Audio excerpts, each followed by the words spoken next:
All right, welcome to another episode of Crestview Leads, where I, Tim Bolduc, the city manager for the city of Crestview, get a chance to sit down with people who have had influence in my life in the area of leadership. And I know I say this every time, but I'm very excited about my guest today. I have today with me Miss Shae. Hey, Shae. Hey, Are you excited to be here? Yeah, I'm excited when I get to dress up and, kind of, because I usually am behind the camera. You're usually on the other side Yeah. shooting this thing, right? So Shae is our public information officer. Is that the right title? Digital media specialist, but I'm transitioning to the position. Okay, so she's our digital media specialist. You're responsible for all of our content on social media, which I am so excited about. You guys do such a great job. Also, this last weekend, you were like a Viking boat. Yeah. I went there to take a picture of the team, but we were kind of missing some people. So they're like, oh, Brady's like, can you join our team? So I was not expecting that, but. That's awesome. Yeah. You said you were super sore. Yeah. That's so good, so good. Well, anyway, so I asked Shae to be on, pronounce your last name, Shae. Bonifacio. Bonifacio. I knew I was going to say it wrong. So Shae Bonifacio, who again is our digital media specialist. But I asked Shae to be on here today because we got a really cool topic that I love to talk, that I'm excited about and I love to talk about. I love this country. I love what we represent and all of this. And so we're going to talk a little bit about that later on. But first, Shae, tell us a little bit about yourself. So I'm born and raised in the Philippines. So I moved here when I was 17, so back in 2013. So it's been 10 years now. So a baby. You're just a baby. Yeah, so I went to UND, so I got a scholarship. So I was an international student there. Okay. And I did my bachelor's in graphic design technology. Right. And then after graduating, I met my husband. Right. And so if you're in a STEM kind of I fall into the technology program. Okay. You get an opportunity to work for 2 years after you. Because I was in a student visa. Okay. So that's how I got here in the States. Okay. Yep. And then did you meet your husband while you were in college? After college. Okay, so he's in the military. Was he already in the military? Yes, he was stationed in Grand Forks Air Force Base, which University of North Dakota is in the same town. Okay. So it's a big student and military town. Right. So this is about 2015? 2013. 2013. Yeah. Okay, so you met your husband, got married, and then somehow made your way down here. So is he stationed at Eglin? Yep. So we were in North Dakota for 5 years, and then he got an assignment. That's a culture shock, I would imagine, coming North Dakota to here. Yeah. So or the Philippines to North Dakota. Yeah. So my aunt actually is married to a professor at UND, so that's kind of how we knew about the university. Right.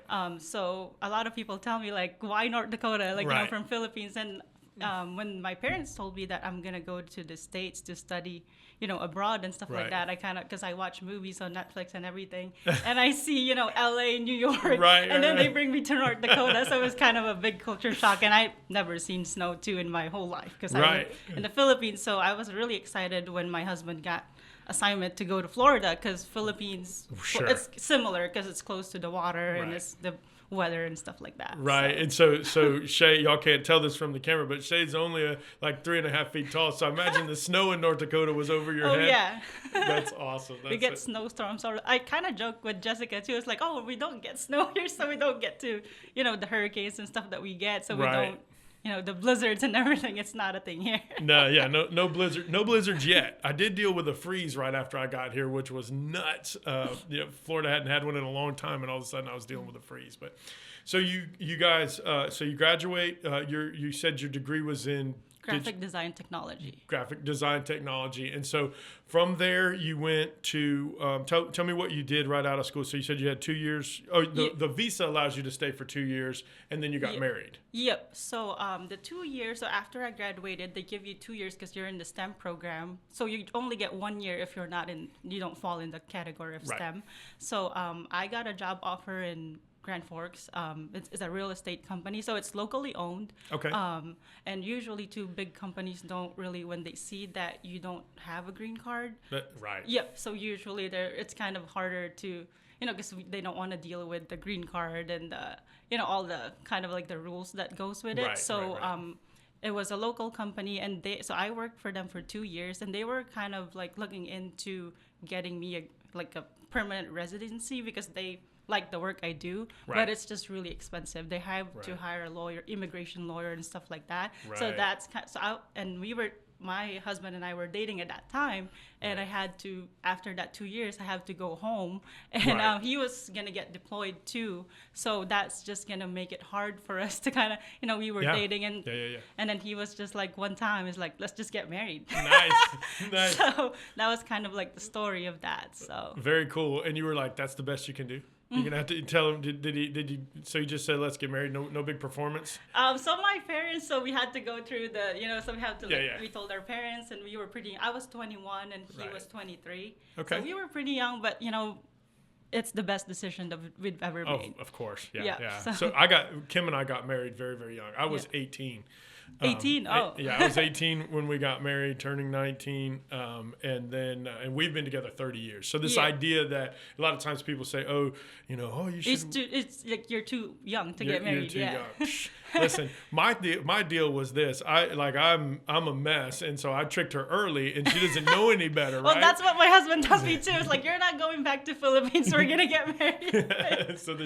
So then after, did you end up having to go back? Because I had some friends that were here on a student visa, and then they had to go back for a little while and then come back. Did you have to do that? Yep. So what happened was, so I was gonna reach the end of the 2 years. Right. So before I even reached that 2 years, because I told him I just have a few months, so we'll have to figure this out. I have to go back, and we make the relationship work with you being, he's gonna get deployed to, TDYs and stuff like that. And it's just harder for us to, the communication, because we already experienced when he got deployed for 6 months, and the communication is hard. So how much more if I'm back in the Philippines and he's somewhere else. My daughter right now is going through, her husband is deployed or TDY, I guess it is, to Japan. Deployed to Japan, maybe. Yakoda, is he in the Air Force? He's in the Air Force. Yes. Yeah. So he's deployed over there, and she's in Virginia, and so they got a brand new baby, so just the time change, and I say brand new, she's 18 months. But yeah, I can only imagine. And then if you're doing that and you're overseas. When you're in the military too, you can't just travel overseas, right? Because you got to stay in your kind of like where you're response stationed. time. So. Yeah. So he couldn't even come visit you then, is what you're saying. Yeah, and he can visit, but the process, the paperwork, and you have to they'd have to approve for him going overseas. So. Right. So then he gets to you all get married in North Dakota there. Right, and then you come down. Did you come from there directly to Eglin? Is that what ended up happening? Was that the next? Assignment? We stayed there for 5 years, but so he got a tour to Korea. So the reason why I guess we got to choose the next base. Right. So he went to Korea for a year, and you get so when you do an unaccompanied tour, you can pick your next base. Oh wow! And then we basically put everything in Florida because my mom is in Jacksonville. Oh, nice. She's taking care of our grandma in Jacksonville. So that's the reason why we kind of chose to be in Florida. And I just miss Philippines, so it's just closer to the water. Right. So then you're in Crestview though, which is a little bit different than being right next to it's a different kind of water, right? It's a fresh water, so that's cool. So then you guys, how long have you been here, stationed here? So I think 10 months now. We moved here in November. Yeah, one of the interesting things you talked about, and I want to get to the topic for today, but you talked about how coming right out of school, it was a little bit harder to get employers because they knew there was a short time window, right? Yeah. You had 2 years and you would have to go back to the Philippines. You and I have talked before about sometimes how that affects the way people hire even military spouses and stuff, because there's some concern about it. And I've always been of the mind, and we've had this conversation, but I've always been of the mindset that, look, we bring our employees in, we do get, let them experience everything they can experience here, do the best they can do, and then sometimes they got to go. The idea that you don't hire somebody because they might move on, to me, is just crazy. Yeah. But it happens. Yeah. And so you got it first as having to go back to the Philippines, and then now, secondly in the military. So, yeah, but obviously we hired you. we talked about that too, and I just kind of like, you guys have a really great team, because like, so the person before me was a military spouse too. Right. So for me, that to hire another military spouse, Right. that just kind of like, for me, this is the right team. So yeah, it's interesting to us because we have we talk about this in church too, because a lot of times with churches around here, because the military is so transient, they come in, you build all these relationships, and then they go. And so like right now, so you're referring to Peyton, who hopefully will watch this. Peyton, and she's in Colorado, I think. Yeah. Just had a baby. So yeah. So for me, it's like having, kids all over the place, that people that I've had a chance to invest in and that have worked for us all over. I love that. think she designed the Choose the View. Didn't she design that? She so did. For me, so see, that's her legacy in there. Absolutely. Absolutely. So very, very cool. So you come down here. But what I wanted to talk about, one of the things I'm super excited about, is just a couple of weeks ago, you officially became an American citizen. So I love that. So tell me about that process. And let me just start by saying this. So as a political science student, right, I studied in college. My study was in government, like who we are as a country. I love history. I love this country. I love what we stand for and what we represent. I don't always love the way we present it.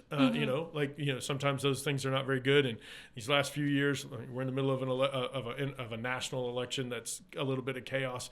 But I love the idea that, sometimes, or not I love the idea, but sometimes people that are born here like myself, we lose sight of what it is, what we have here in America. And so I always love the opportunity to talk to somebody who chooses to come and be an American citizen. So let's talk about the process. Yeah, so it's been 10 years since I've been living here, and I just got my U.S. citizenship. So it's a process. Right. It's so, for me, so a lot of people back home, like going to the States is a dream. Right. So when I got my U.S. citizenship, not a lot of people can be a U.S. citizen, So I'm pretty emotional, but I love it. It took a while. Yeah. And I'm happy. So yeah, we are so happy, so proud of you. So the process. How does it work? So you make application. So you were here on a student visa. Yeah. The student visa had a 2-year. So that's 4 years. The student visa is 4 years, and then after the 4 years student visa, is it a work it's visa? A work authorization, they call it, employment authorization. And there's 2 categories. So one is the 1 year if you don't fall, like I said, with the STEM program, but 2 years for the science, technology, engineering, and basically. And so then but you got married in the meantime. So, but at some point you had to make application for citizenship. And so how does that process work? Like mine was, because it's through marriage. So it was because I'm married to a U.S. citizen. Right. So that's the application. So they give you 3 years. It's called the conditional green card. Okay. Because it's through marriage. So they want to make sure that, you're going to stay married. Yep. And it's legitimate. Right. So that's 3 years. And then after the 3 years, you have to stay in the States or have the green card for 5 years. Okay. Before you can apply for the U.S. citizenship. So it's 3 years of the conditional, and then they get you the green card, and then it's an additional 5. So it's 8 total years from the day that you make the decision. Yeah. Very, very interesting. And then, so during that process, is there's some tests and stuff? Yes. So let's talk about that, because I'm curious if any of us would pass. Yeah. So they gave us a book with 100 questions. Okay. Basically you study the kind of like the crash course for, I guess, like history of the U.S., but it's a lot of questions. Right. And I learned a lot about the. So what was tell me something cool that you learned, and you're like, I just got done testing, but tell me something cool you learned. Well, I like the women's rights a lot. Okay, yeah, let's talk about it. So the suffrage movement. Yes, when it comes to like kind of women rights, I'm just kind of pretty passionate about that, because from the history before, not just in the States, like all over the country, before women just stay home, they don't get to work and all that stuff. So that's one of the things that sticks out to me. Right. So you went through. So while you were studying that, what are some of the I love that. That's super, super cool. So, because I think here in the States, a lot of times those of us who are born and raised here, we take advantage of, or we take it for granted, right? So, like my sister, I have 4 sisters, God help me. Well, I have 4 sisters, but one of them was like a state certified roofing contractor, and she owned a metal roofing distribution facility, and then was a real estate broker. And so like for here in the States, that's super normal now. But before the suffrage movement, all of those things were not necessarily, you wouldn't prior to that, that wasn't the norm. And so it's pretty cool that that's something that you focused in on. What were some of the other things that you were interested in? Well, I think too with the movement with who was it? I forgot the name. That's right. It was just the movement of like it's the diversity and culture. I think it was with Martin Luther King. Yeah, Martin Luther King. Yeah. Yeah. So with that, the civil rights. The civil rights movement. Yeah. Yeah. So that's one that sticks out to me because I am an advocate for diversity too. Sure. So I believe that in any business or place or I think you have to have diversity. Absolutely. We talk all the time here about the importance of our employee team looking like the people we serve. So we're in the public service business, right? So when I hired Chief McCosker, the level of diversity within our police department was embarrassing at best, right? So we were basically it was one ethnicity and predominantly male. I think I had one female and maybe one minority other than being female. And so one of the things I talked to Chief about was how do we change that? Like if we are in our community, serving our community, we should look like the people that we're serving. And so we've had to place quite a bit of emphasis on that. And it's been an interesting experience for me of how you actually do that. And first you have to be open to it, right? The organization has to be open to changing the way that we do things. And then it's how we advertise the positions, and then how do we engage people. One of the biggest things we've seen is how do you engage other ethnic groups at a younger age to accept that that's what the future could look like. You follow what I'm saying? And so that's one of the things that we did. I love the studying Martin Luther King. I think this country right now is hungry for a Martin Luther King, somebody who can lead us in a way that brings back unity to this country. Because even though he was Martin Luther King was breaking these huge barriers and running through these borders, and they were doing sit-ins and all of the things that they did that were resulting in some violence to them, to those that were in the movement. The entire time, his message was unity and peace. And unfortunately, as a country, we forgot how far we came, I think, in that process, right? We had gotten to a place where we were moving in the right direction for unity, moving in the right direction for equality, and opportunities, trying to maybe through education, just the acknowledgement of like the things that organizations do that don't allow that type of diversity to occur. And then in the last 8 years or so, it's as though we are focused back on the things that separate us instead of the things that combine us. Combine us. Yeah. So very, very cool. So you went through that process. You studied for the test. What's next then? So then you take the test. Yeah, so now they gave me the certificate basically to show that I'm a U.S. citizen now. So I actually have to go to Social Security and update because it still says I'm a permanent resident. Right. So I have to update that. And then, so I actually got my Florida driver's license too. Very cool. So, and then, so that's that. And then I think the passport too, apply for a passport. Right. So let's talk about that. So you were a permanent resident before? Yeah. Is that what that meant? That's the green card is what they called it. Right, but so the green card itself is permanent residency? Permanent resident. So you could have stayed without going through the process. Is that right? Yes. Okay, so then why? It's every 10 years you have to. Okay. So renew I think and then renew it. Okay, okay. So then, but you chose to go ahead and do the citizenship because that's what you wanted? Yes, because I want to be involved. So now that I work for a local government, so, it's just because before, like, I've never really, so I am involved I love events. So so I'm a foodie. I love food. And when I go to, community events and I like supporting the community. Right. But there's something missing. So when I started working here, I didn't realize how much, sometimes too, why do they not do this? Why do they do it this way? So now that I work for our local government, I get it. Right. So yeah, it's kind of addicting too, right? And this idea that you can actually make a difference in your space, right? So now you get to vote and you get to do.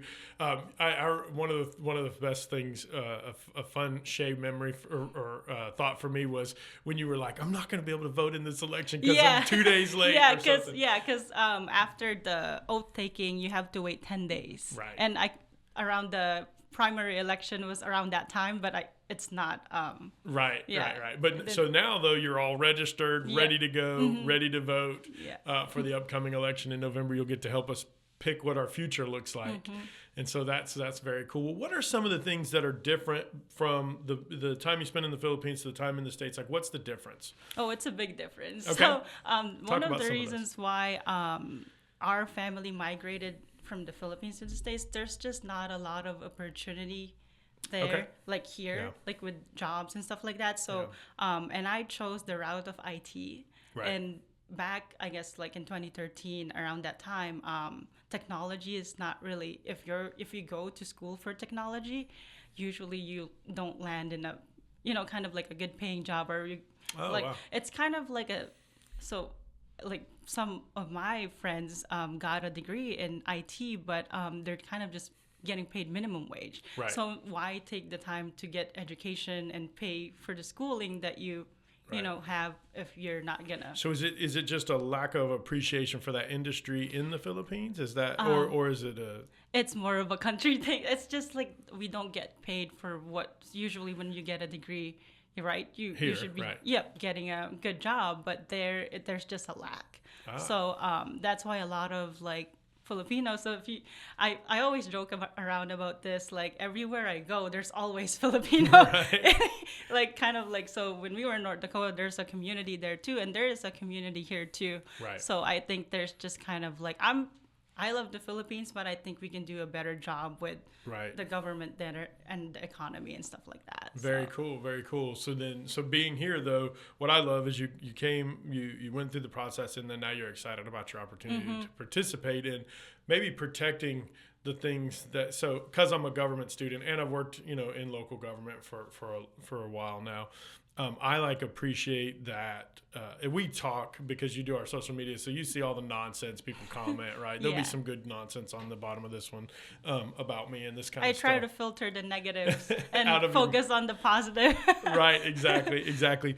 But what's so great, what I love about it is that you said you recognize something that's worth protecting. And so your ability to come and participate in what we do from a local government perspective to a state to then a national government perspective is in essence to make sure that we can protect the things that made you want to come here. That's super cool. What is so what's next? What do you think is next?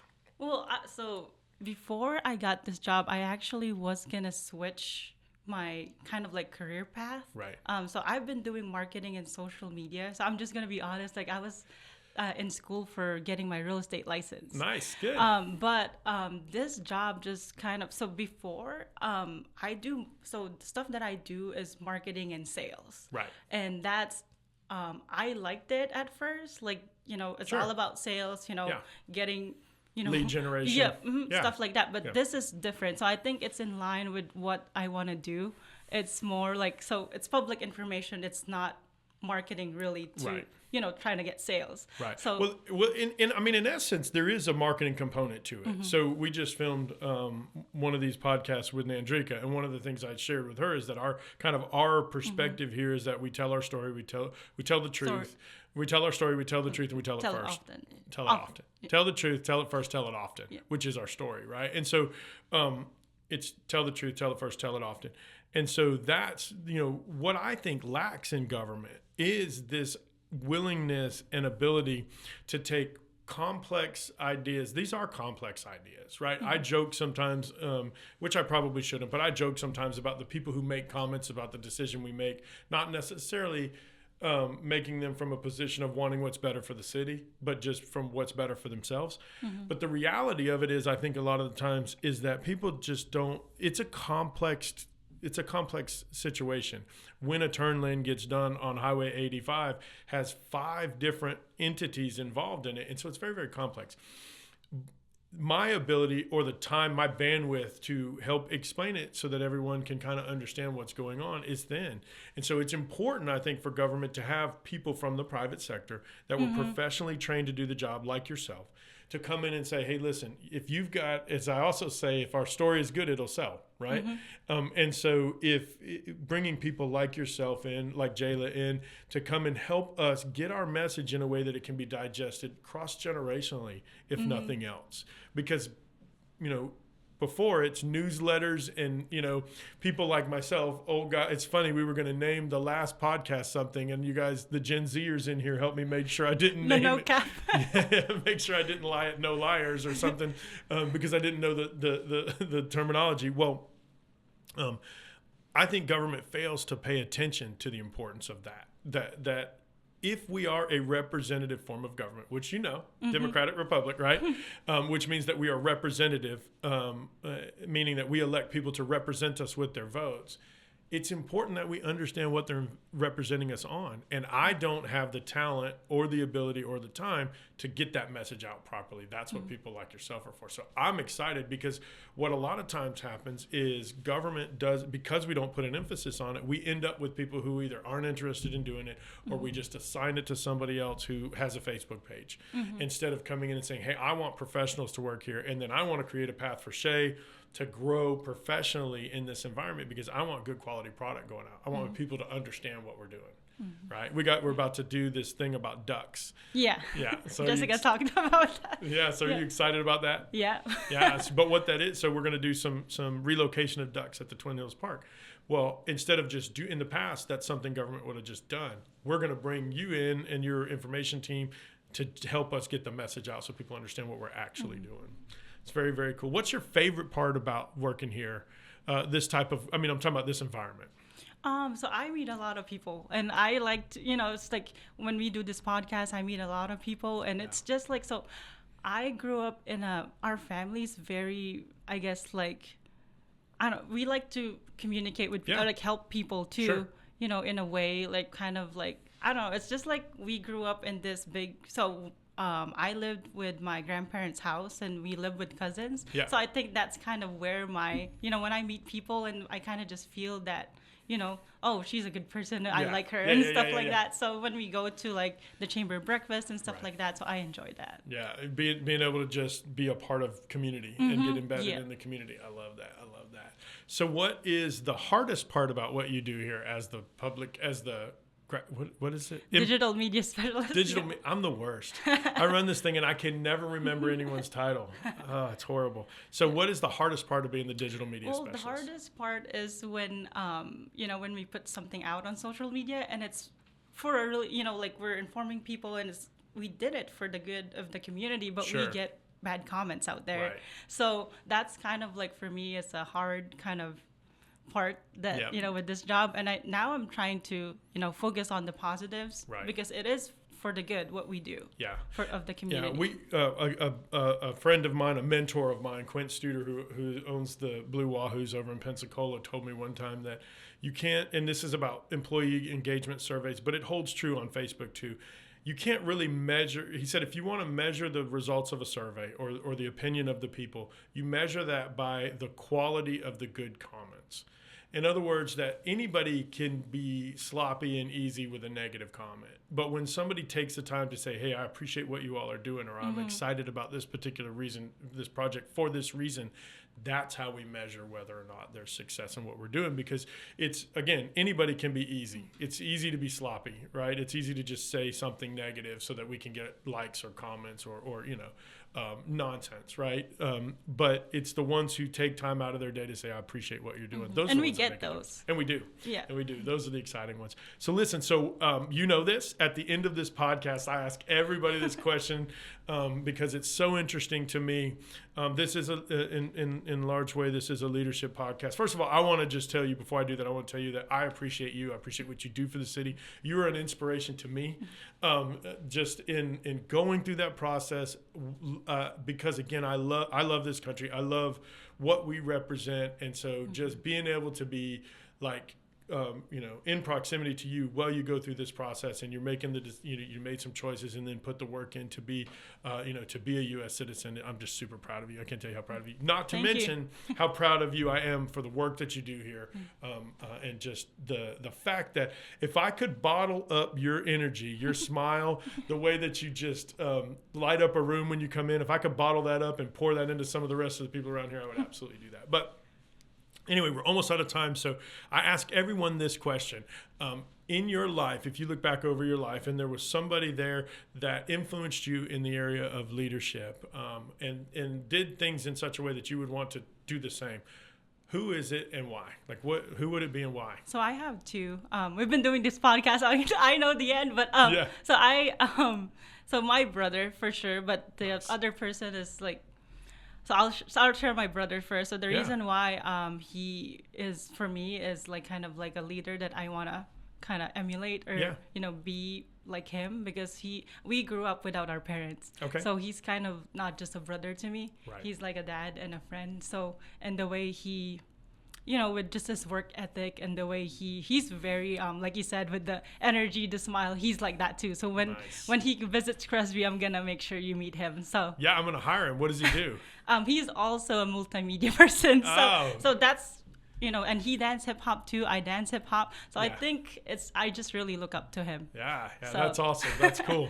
Who's the second one? The second one, so when I was a graphic designer student at UND, she passed like I think 4 years ago. So she's in heaven now. But she's just, so her name is Kim Horner. Okay. She's just so she was like an admin assistant to when I was working as a student. So she was not really in I love that. Yep. Yeah. And then so she's kind of in charge with the student workers there. So every time when I was a student, I didn't really care about so my focus is to go to school, do good. Right. And so I just had a part-time job. So I was a student graphic designer, and she just lights up like you said. So I think I got that from her. Right. Like, so I didn't, as a student, you don't really want to go to work.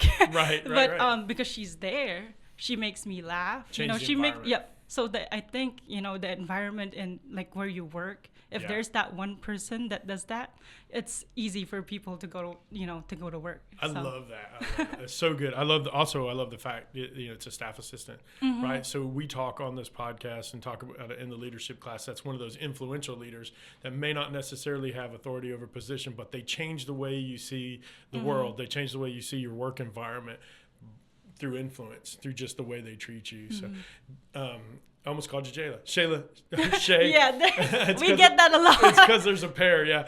Shae, thank you again so much for coming on here. I'm super excited about what you're going to continue to do here at the city. And so for those of you who watch it, if you like it, share it. It's on all the podcast platforms. If there's any topics you would like for us to discuss, go ahead and put them down in the comments. Also, if there's a guest that you'd like for me to bring on here, let's go ahead and start putting those in the comments, and we'll see how that goes. But thank you so much for tuning in, and that's why Crestview leads.